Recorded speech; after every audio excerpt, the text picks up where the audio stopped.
যদি তেলের দাম আবার কমে যায় আন্তর্জাতিক বাজারের সাথে তো বাংলাদেশের বাজারের একটা সম্পর্ক আছে, কমে গেলে ওই একই অনুপাতে যে ফর্মুলাটা আছে সেই অনুপাতে কমে যায়। নিম্ন ভাড়া বৃদ্ধিটা নিশ্চিত করেছে আপনারা জানেন যে পার কিলোমিটার 11 পয়সা অনলি, এটা সমন্বয় করা হয়েছে এবং এও বলা হয়েছে যে যদি তেলের দাম আবার কমে যায় আন্তর্জাতিক বাজারের সাথে তো বাংলাদেশের বাজারের একটা সম্পর্ক আছে, কমে গেলে ওই একই অনুপাতে যে ফর্মুলাটা আছে সেই অনুপাতে কমে যায় এবং এরপর আমরা ভাড়া সমন্বয় করতে আর কোনো মিটিং এর প্রয়োজন হবে না।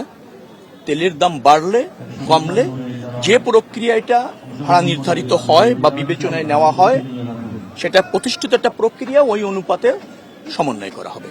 তাতে তেলের দাম কমলে ভাড়া কমবে ওই আনুপাতিক হারে, তেলের দাম বাড়লে আনুপাতিক হারে বাড়বে। এটা এমন আমরা করেছি যে বিআরটিএ থেকে একটা প্রজ্ঞাপন জারি করে বললেই হবে, আর কোনো কর্তৃপক্ষের সাথে বসার প্রয়োজন হবে না। যার মানে আমরা একটা স্বচ্ছ প্রক্রিয়া এবং স্বচ্ছ ব্যবস্থাপনায় এসেছি। এটা নিয়ে কোনো অসন্তোষ থাকার কোনো সুযোগ নেই। আর যেভাবে সরকার এবং সব পক্ষ মিলে নির্ধারণ করা হয়েছে ভাড়া বৃদ্ধির প্রজ্ঞাপন যেটা যুক্ত হয়েছে তার ব্যত্যয় থাকার কোনো সুযোগ নেই।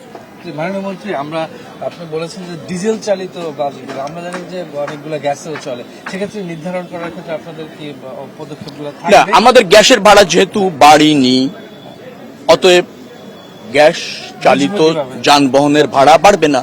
আপনারা দিয়ে তদন্ত করেন, যদি বিচ্যুতি ঘটে আমাকে জানান, উইল টেক নেসেসারি অ্যাকশন।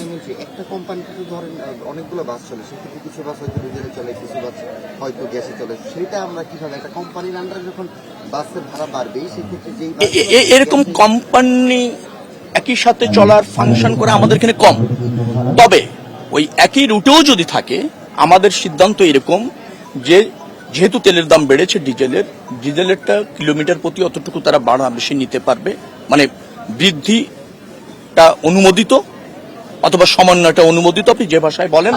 আর যেটা গ্যাস চালিত তাতে যে ভাড়া আগে বহাল ছিল সেটাই থাকবে, এর বিচ্যুতি হওয়ার কোনো সুযোগ নেই। সম্পূরক প্রশ্ন, ঢাকা সিটিতে